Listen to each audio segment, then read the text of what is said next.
Here is one of a series of talks by spiritual leader Lola McDowell Lee, spanning 2 decades from the early 70s through the 90s.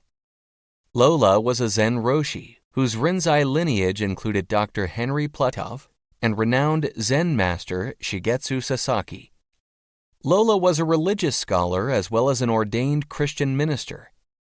While the talks are focused mainly on Zen and Buddhism, Lola drew on many spiritual traditions, including those of Jesus, Plato, Lao Tzu, the Hindu Vedas, Meister Eckhart, and Gurdjieff. Now I'm going to tell you a little story. A man by the name of Kakua was the first Japanese to study Zen in China. And while he was there, he accepted the true teaching. He lived in a remote part of the mountain and meditated constantly. Whenever people found him and asked him to preach, he would say a few words and then move to another part of the mountain where he could be found less easily. When he returned to Japan, the emperor heard about him and asked him to come to court to preach for the edification of himself and his subjects. So Kakua came and stood before the emperor in silence. He then produced a flute from the folds of his robes, blew one short note, bowed politely, and disappeared. And no one ever knew what became of him.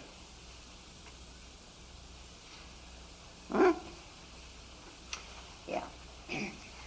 Now, in China, the Zen in China was called Chan.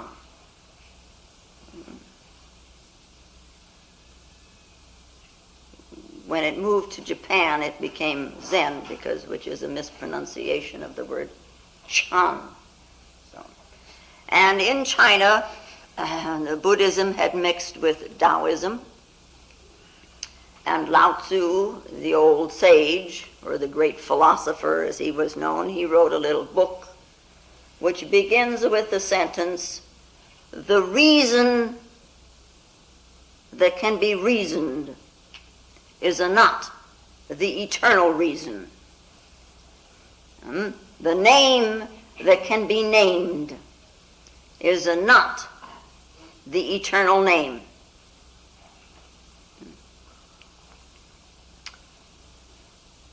So what is it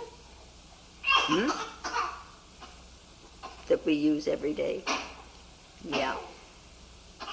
What is this one short note? Actually, what anything is cannot really be said. You know, we can use a lot of words, but, and we call this rock. But what is it?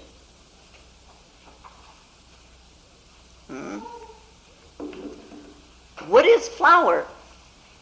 The flower. Flower. Yeah? What is it?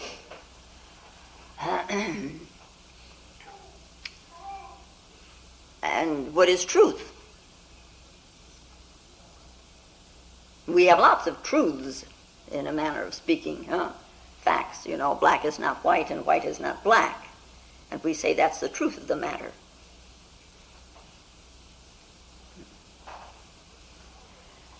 But saying,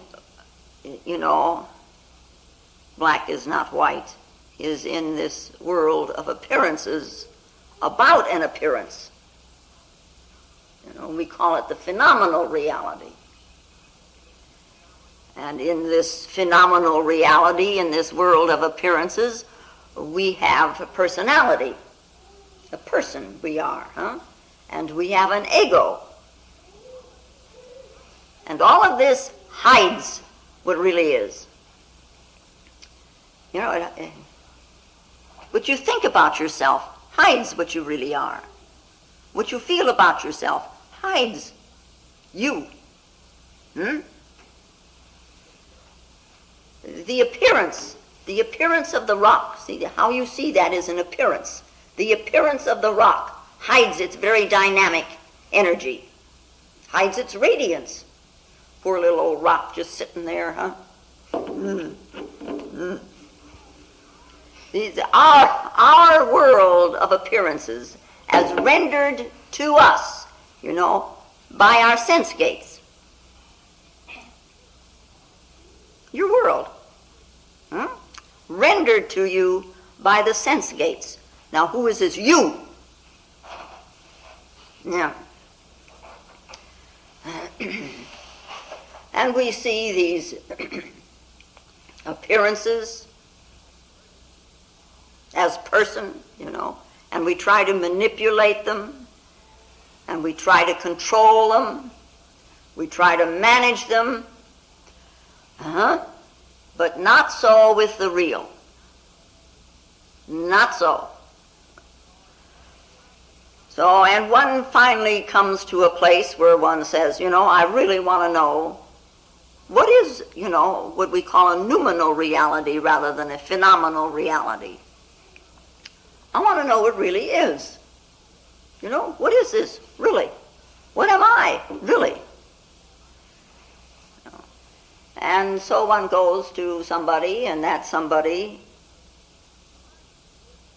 in trying to give a true teaching, tries to create a situation for you that will push you to this unknown truth, to that which cannot be said.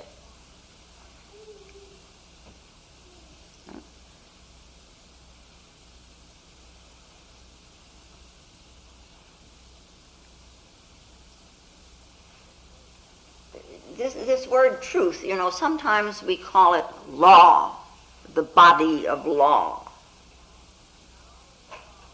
Now, not all the little laws that we've got written, you know, that this is how you should act etiquette-wise, and this is how you should drive a car to be safe. Although, you know, if you don't drive a car in such a manner, you know, you are not safe, and you have transgressed the law, truth. But now this truth defies words, but it doesn't defy the heart. And our problem, in a way, is that we have no language of the heart. And we have feelings of the heart. If there were a language of the heart, we could say with words, But the heart doesn't have any words. When you feel something very deeply, watch yourself. When you feel something very deeply, what can you do? You do use some words. It's true. But usually you will make some kind of a gesture to go along with it. And maybe finally you are just plain exasperated trying to make yourself known for what you're feeling. We act on feelings. And again, acting is not words. You know, it's doing something with your body. We can say, and we very often do, we say, I love you. You know? And if there is a true feeling, the voice carries something, you know, like an atmosphere. Or we call it vibes today, huh?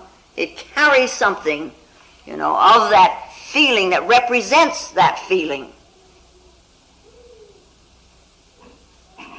And if you're just saying, I love you, and the feeling isn't there, we know it for phony. Yeah? We do see love once in a while. Yeah? And when we see it, it doesn't really need any words. It's then simply a heart knowing. Yeah. Next time you really feel something deeply, you look at the feeling, just look at it. Don't think about it, look at it. And you will see that this feeling is really a deep silence. You don't need to speak about it to yourself. Just to feel it deeply. Words are the vehicles of the mind. Silence is the vehicle of the heart.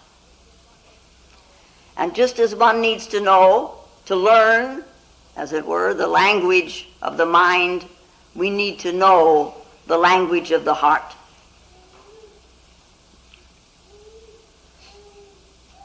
And I can't say learning the language of the heart, in gaining insight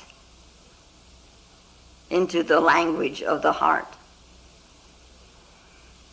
one sees that what we usually call love, this very deep emotion, and it really is a power that we touch briefly now and then.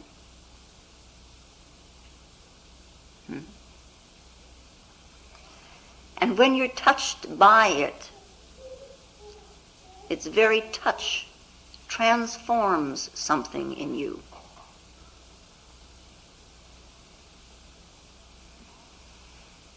And it's all accomplished in the silence.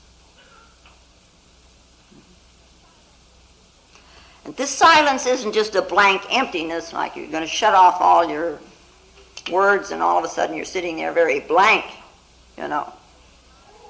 To the reasoning mind, you know, it may appear empty. But silence, if you really know it, is the most fulfilling moment. And our words are nothing but little ripples, like as if you had an ocean and the waves in the water. When you come upon this silence, you stumble upon it, as it were, sometimes. In that wordless moment, all the boundaries disappear. You know, even as you know yourself now disappears. You still are. As you know yourself now, but you still are, because never will you not be. But transcending this appearance, this wordless, silent moment of non-ego, of non-thought, of non-judgment, of non-duality, and there we have the situation in which the true is perceivable. When you are empty of yourself, that is your ego self, then you will be filled with this truth. We use it every day and don't know it.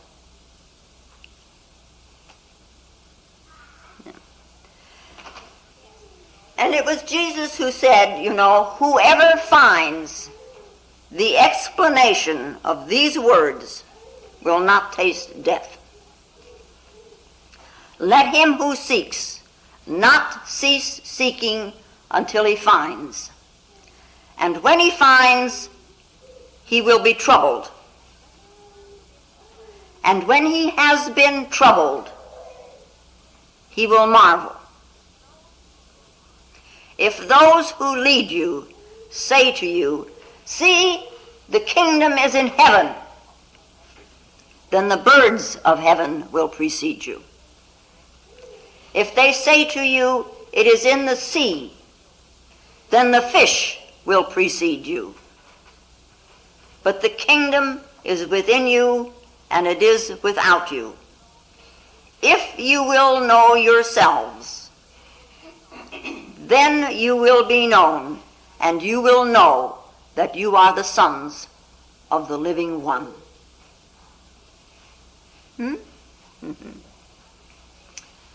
So, not being able to talk about it which I'm not.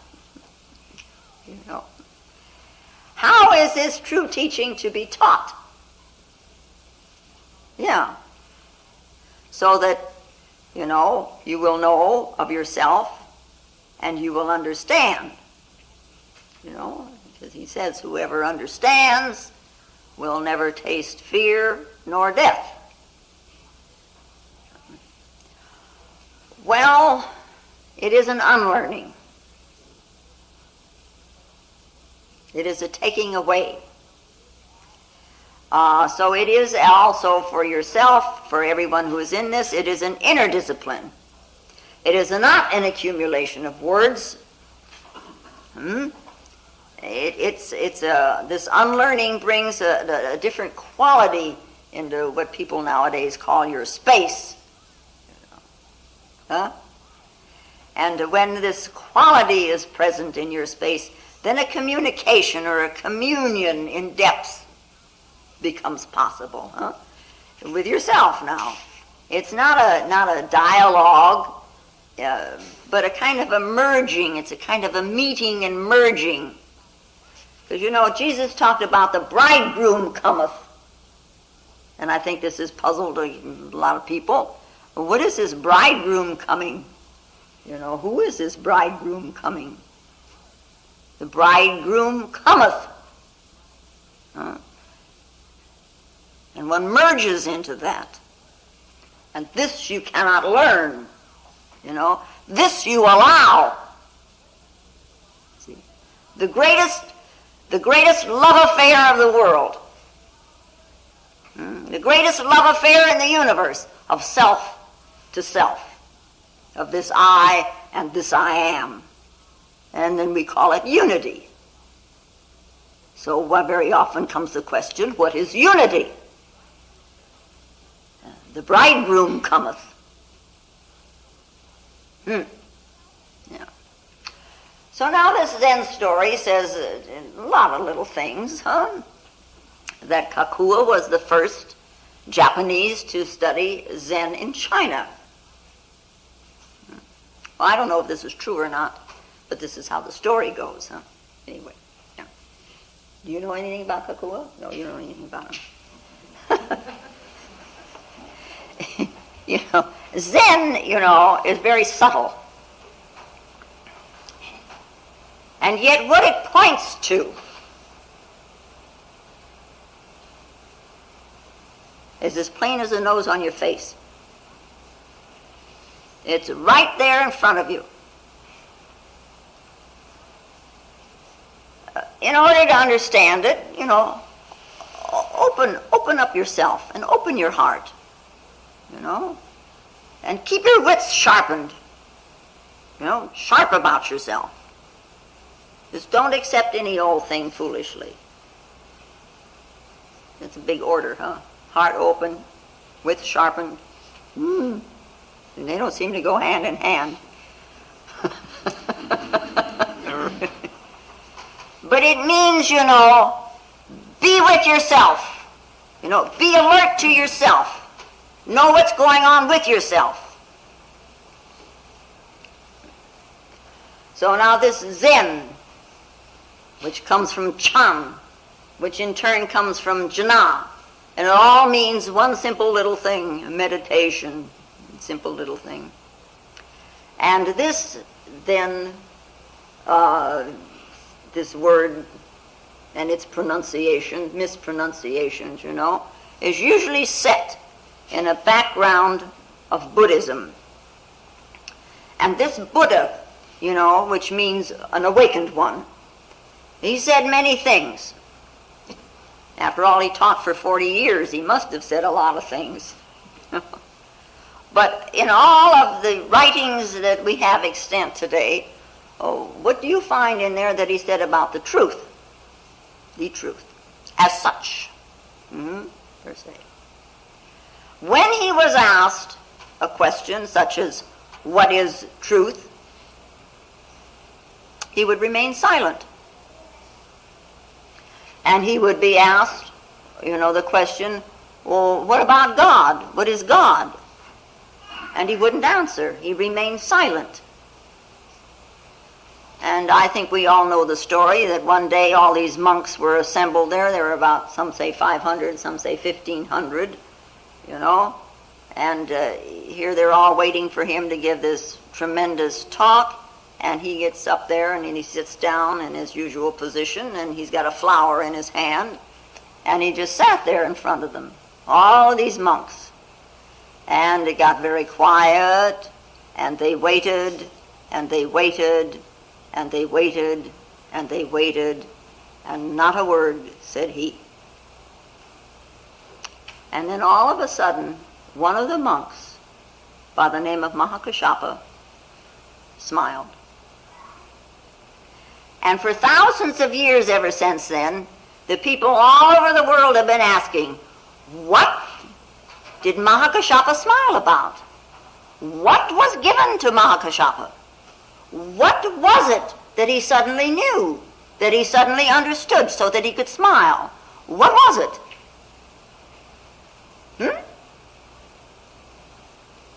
What was it?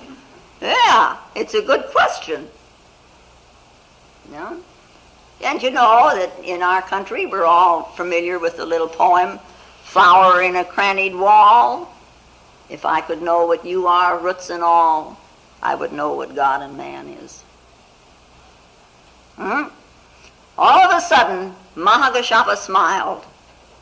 He knew something. And not a word had passed between him and the Buddha. There was this silence.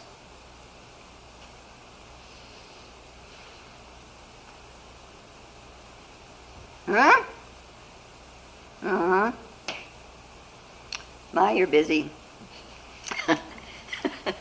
This man now, Kakua, a very significant person, a very rare, you know. And the only thing known about him is this story. No one knew what became of him. Here is a man who was silent, you know. He had nothing to talk about, nobody to talk about. He just showed.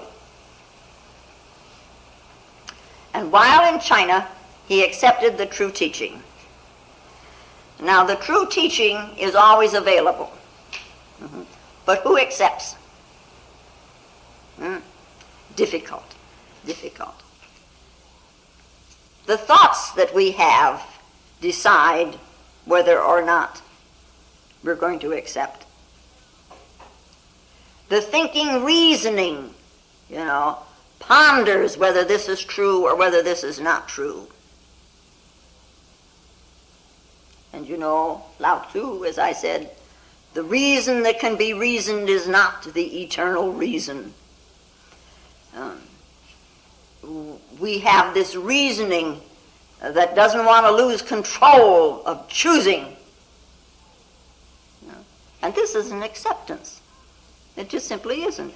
It's pondering. It's reasoning. And I think we all know the story of the student who's told, okay, you're at a point now where you're ready. All you've got to do is make this jump.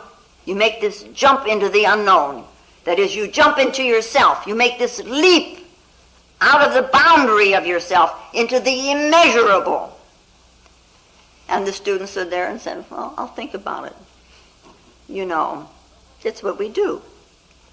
But what is there to think about? You know? Thinking is possible. Thinking about it is possible if you already know.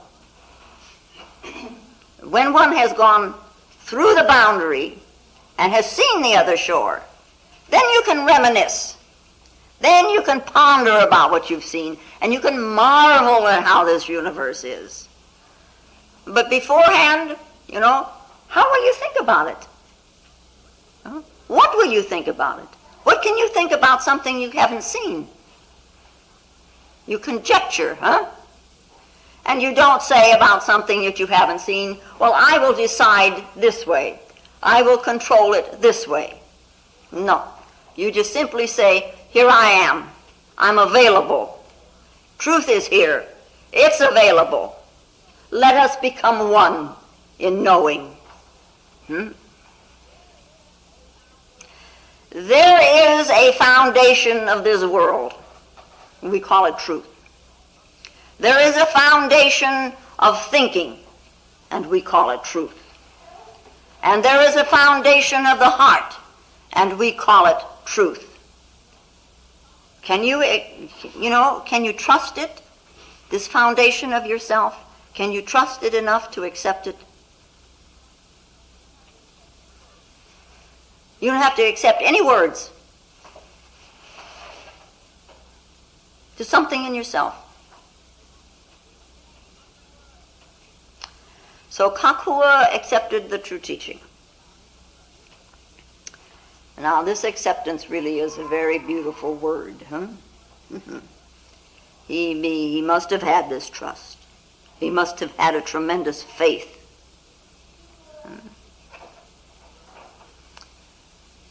There is this root that we call foundation or fundamental source, some ground on which we stand, and sometimes we call it God.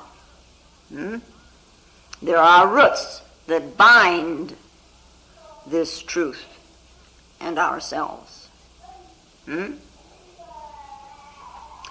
Maybe we don't trust because we have had given to us so many peculiar pictures, images, funny concepts.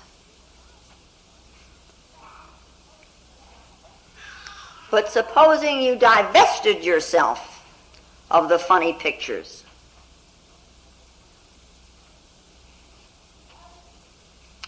then, there is something of great import present in you. And this word, tathata, in the Sanskrit, is something like acceptance. It is a total yes to it. So total that there's no divisiveness in you anywhere. Reasoning is divisive.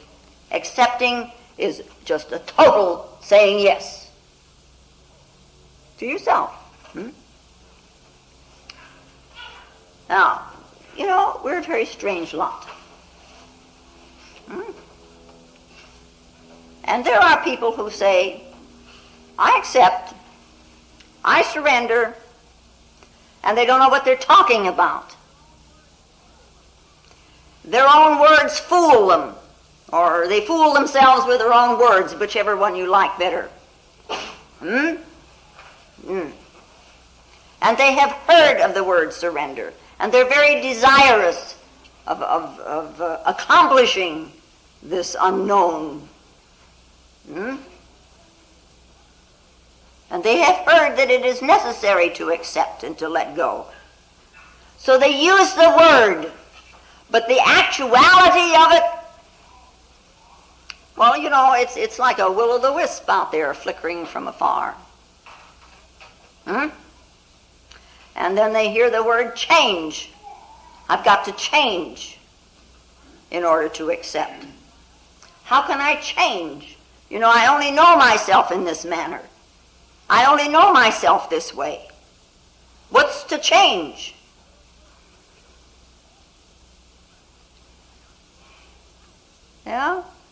What binds you to this manner? What binds you to this way? You look at that. We want to have the true teaching without any change in us. We want to have more and more and more and remain exactly as we are. That's not possible, kid. No. It just isn't. It's not possible by the very nature of the thing. I can't do anything about it. Nobody can do anything about it. It'd be nice if I could ladle it out like a bowl of soup. Yeah. And St. Paul, he said that ye put off concerning the former, that is, manner of life, is what he's talking about. And he calls it the old man, that ye put off concerning the old man, and that ye put on the new man that was created in holiness. And he said, and for this I die daily. Yeah.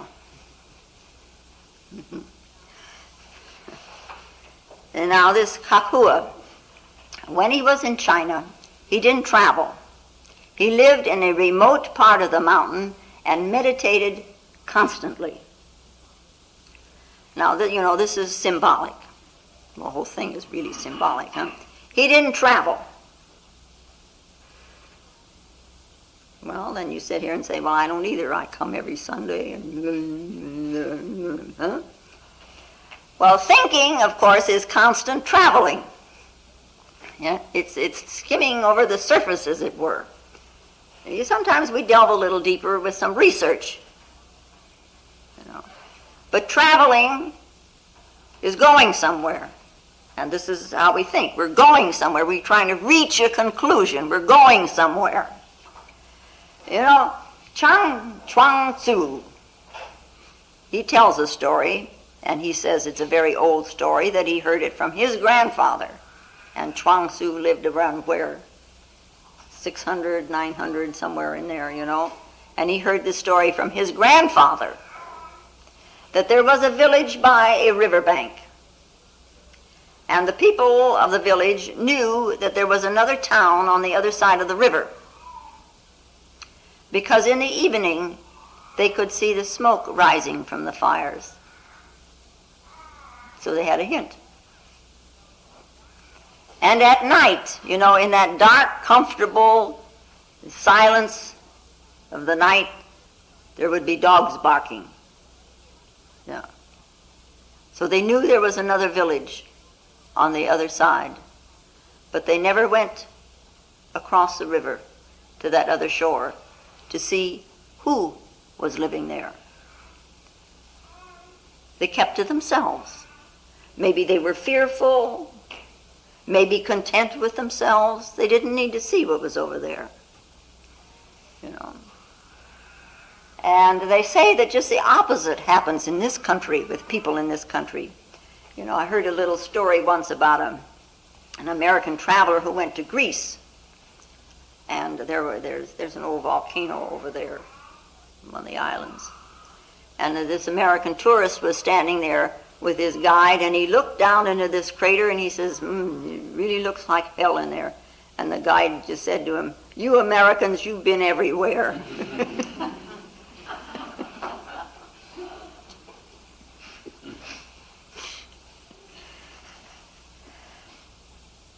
Well, we're sometimes traveling between heaven and hell, aren't we? So-called in ourselves, our attitudes. We're traveling. Kakua didn't travel. One has to be where one is. You have to be where you are. And non-traveling means, not only in space, like going from here to New York, and from New York to London, and London to Singapore, round and round all over the world. We have that kind of traveling. And then there is traveling in time. We go into the past. Over and over and over we go into the past. And then we go into it again. And then we go into it some more. And we chew it around, and we chew it around, and we chew it around, but we never spit it out. We just keep right on chewing it. We go into the future, and we have our hopes, and we have our aspirations. We're traveling in time. When do you ever remain at home? Do you even know where home is? Instantly we can go anywhere. No visa problems, no passports necessary. But how often is your mind where you are? Non-traveling is a state. It's a state of meditation. That's what meditation is, non-traveling. You are where you are. Now, Kakua didn't travel. He lived in a remote part of the mountain and meditated constantly. Yeah. Now, there are mountains out there. Yeah. There are mountains in here, In the Bible we read, Jesus went up into the mountain and was transfigured. This is symbolic, of course. There is an inner mountain. And in the Orient, they even have a name for this mountain. They call it Sumeru. And if you ask somebody, where is this mountain? Well, there are those who might say, well, it's in heaven. And others might say, well, it's in the middle of the universe. It is usually depicted as being in the middle of the universe. Now, if you think there is a mountain called Sumeru in heaven, you miss the point. In the middle of the universe, well, where's that? We have 100 million or something, maybe billion solar systems. Immeasurable, uncountable. And where is the center of all of that? All those solar systems. So where is this mountain? Now, this Kakua may have lived on a physical mountain, but that's, entirely beside the point. He lived on a mountain, and he would go to more and more remote parts, areas. Now, you have within you remote parts, remote areas. We have parts of us that belong to the marketplace, as it were. Parts that belong to the family. We have surface parts. But there are also remote parts where nobody moves. There's no traveling. Only you are. So one sits, in meditation and seeks this remote part of oneself. And remember, you are as vast as the universe. Yeah. And the surface we take for granted. It's what we think we know. This is me. Okay? This is where you start. This is me. This is the beginning. It's like getting on the porch. It's the entrance to the house. But there are remote corners within the house. There are many people who live on the porch their whole lives. They live on the porch by the side of the road. But Kakua moved into the house, into the remote, and into the still more remote, and into the still more remote, because people would come inquiring of this man. He would say a few words and then move to another part of the mountain where no one could find him. Deeper and deeper into the soul he went, sitting on this foundation of himself. This mountain,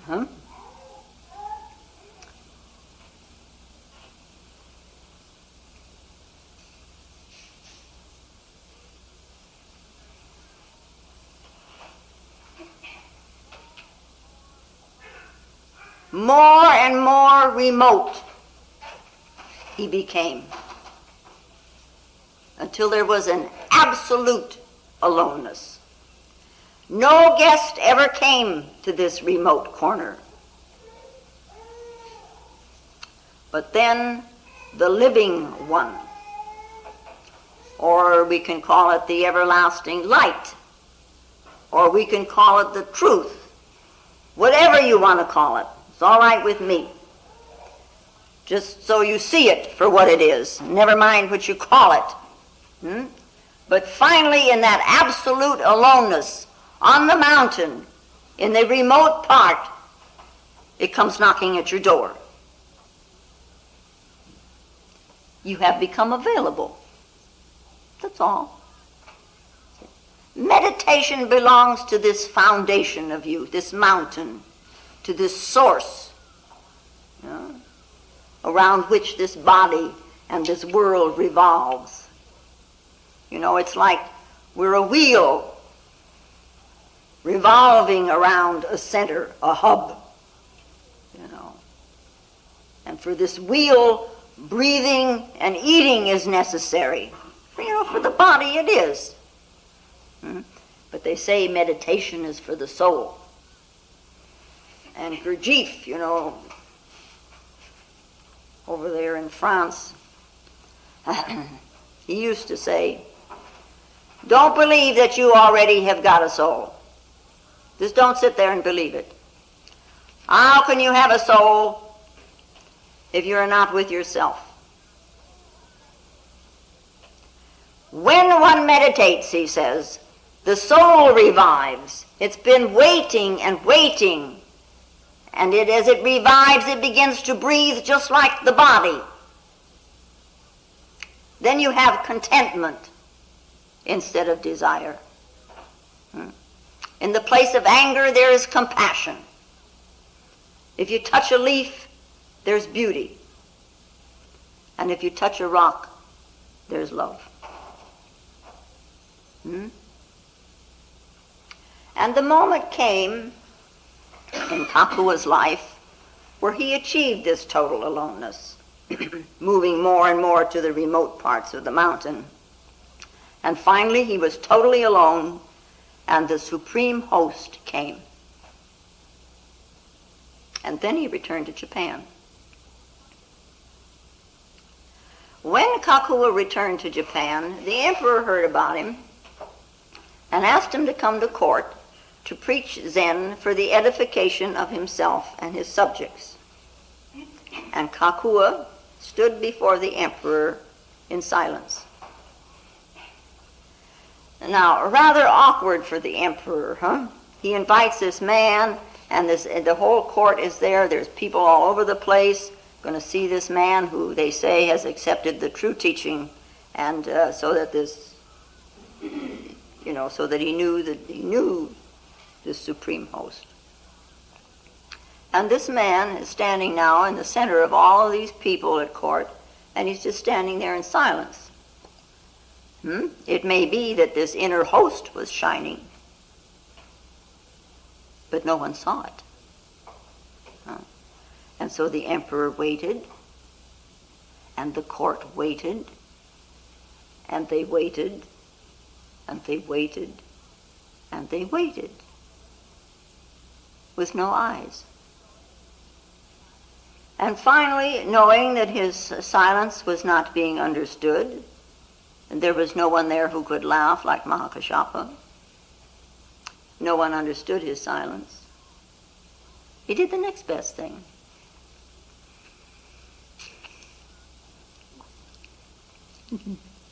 He produced a flute from the folds of his robes, and he blew one short note. He bowed politely, and he disappeared. And no one ever knew what became of him. Tremendous actuality of himself, huh? Yeah, one short note. What is it? One flower in the garden. What is it? One star in the sky. What is it? One rock in the hand. What is it? Yeah? One single note against a thinking mind, against this chattering mind. This man tried his best. First this silence, and then this single note. And he described the whole thing. Did you catch it? He described the whole thing.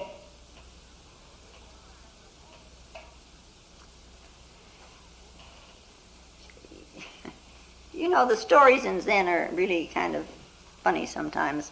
They use flute in several of its anecdotes. And they have a little story about what they call teteki tosui, which means, teteki means an iron flute. Usually a flute there is made of bamboo, and it's got a mouthpiece, and it's got little holes for your fingers, huh? But this flute, teteki, is made of solid irons, and it has no mouthpiece, and it has no finger holes. And tosui means to blow it upside down. Ordinarily, we're blowing on a flute, we follow the staff, the written music. Huh? How then are you going to handle this Zen instrument? Iron flute with no holes. No holes. And they say that one who plays a stringless harp can play a flute with no mouthpiece. Yeah?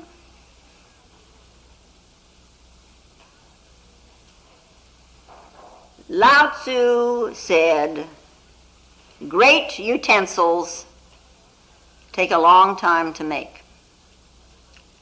Great characters were never built in a few years. Great sound is the sound which transcends ordinary sound. So you learn to play an iron flute, blowing upside down on an iron flute. And you do that through meditation. And when you do that, you will be using the breath for this flute. You will be using the breath of the living one. Mm-hmm.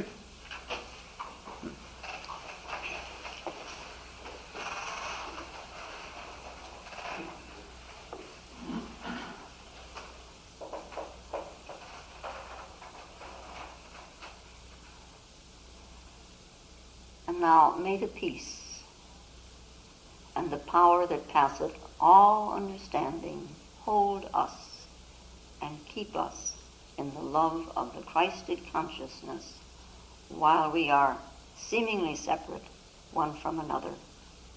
And I thank you very much. If you find Lola's talks valuable, more will be posted in weeks to come.